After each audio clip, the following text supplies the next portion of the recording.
সম্মানিত viewers, টিপলদার IT বাড়ি চ্যানেলে নতুন একটি ভিডিওতে আপনাদের স্বাগত জানাচ্ছি। বর্তমানে শুরু হয়েছে 24-25 অর্থবর্ষের অর্থাৎ করবর্ষ 2025-26 অনলাইন রিটার্ন দাখিল।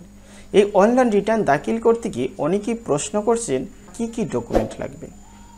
আপনার যেসব ডকুমেন্ট লাগবে তা হচ্ছে, আপনি প্রথমবার রিটার্ন দাখিল করলে অবশ্যই আপনার 10 সার্টিফিকেট লাগবে, অর্থাৎ ট্যাক্স আইডেন্টিফিকেশন নাম্বারের সার্টিফিকেটটা প্রয়োজন হবে, সাথে আপনার মোবাইল নাম্বারটিরও প্রয়োজন হবে। অর্থাৎ যে মোবাইল নাম্বারটি আপনি 10 সার্টিফিকেট খুলেছেন কিংবা যে মোবাইল নাম্বারটি আপনি সরকারি বিভিন্ন লেনদেনের সাথে জড়িত, সেই মোবাইলটি অ্যাক্টিভ থাকতে হবে। তারপরে আপনি যদি সরকারি চাকরিজীবী হন তাহলে অবশ্যই আপনার বেতন বিবরণী লাগবে।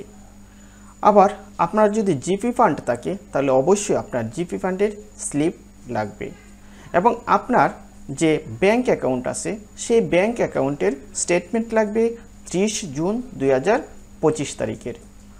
এক্ষেত্রে যদি আপনার এক বা একাধিক ব্যাংক অ্যাকাউন্ট থাকে, অর্থাৎ আপনার অগ্রণী ব্যাংক, সোনালী ব্যাংক, পূবালী ব্যাংক, জনতা ব্যাংক, রূপালী ব্যাংক বা ডাচ বাংলা ব্যাংক বা এনআরবিসি ব্যাংক বা যে কোনো ব্যাংকের এক বা একাধিক অ্যাকাউন্ট থাকলে প্রত্যেকটা অ্যাকাউন্টের 30 জুনের স্টেটমেন্ট লাগবে। অর্থাৎ আপনি এই ব্যাংক স্টেটমেন্ট সহই আপনি রিটার্ন দাখিল করতে হবে। তারপরে যদি আপনার গাড়ি থাকে তাহলে গাড়ির লাইসেন্স থাকবে, গাড়ির জন্য তো আপনি পূর্বে ট্যাক্স দিয়েছেন তার কাগজপত্র লাগবে, এবং আপনার যদি শহরে কোনো বাড়ি থাকে তার বাড়ির ডকুমেন্টও লাগবে। এছাড়াও যদি আপনার সঞ্চয়পত্র থাকে তাহলে সঞ্চয়পত্রের একটি কপি লাগবে, অর্থাৎ আপনার স্লিপ লাগবে, অর্থাৎ সঞ্চয়পত্রের নম্বর, আপনি কত টাকা পেয়েছেন এবং কত টাকা দিয়ে সঞ্চয়পত্র খুলেছেন।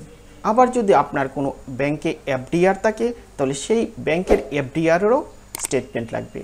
আবার যদি আপনার নামে কোনো ইন্স্যুরেন্স খোলা থাকে, অর্থাৎ যেটাকে আমরা লাইফ ইন্স্যুরেন্স বলি, তাহলে সেই ইন্স্যুরেন্সেরও সমস্ত ডকুমেন্ট লাগবে।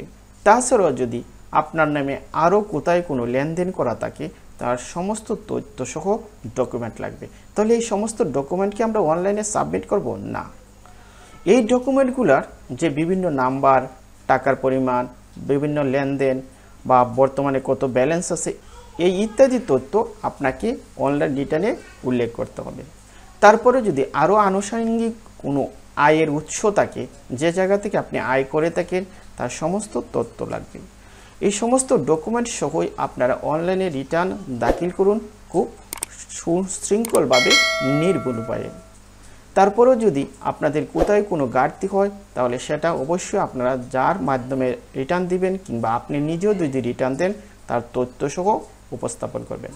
তাহলে প্রিয় ভিউয়ার্স, এভাবেই আপনারা অনলাইনে রিটার্ন দাখিল করুন ঘরে বসে। তারপরেও যদি আপনাদের কোনো প্রশ্ন থাকে, অর্থাৎ আপনার কোথায় কোনো সমস্যা হয়, তাহলে লিখতে পারেন আমার ভিডিওর কমেন্ট বক্সে। আজকে ভিডিওটি এই পর্যন্তই। ধন্যবাদ সবাইকে। আমার চ্যানেলের সাথেই থাকুন। দেখা হবে নেক্সট ভিডিওতে।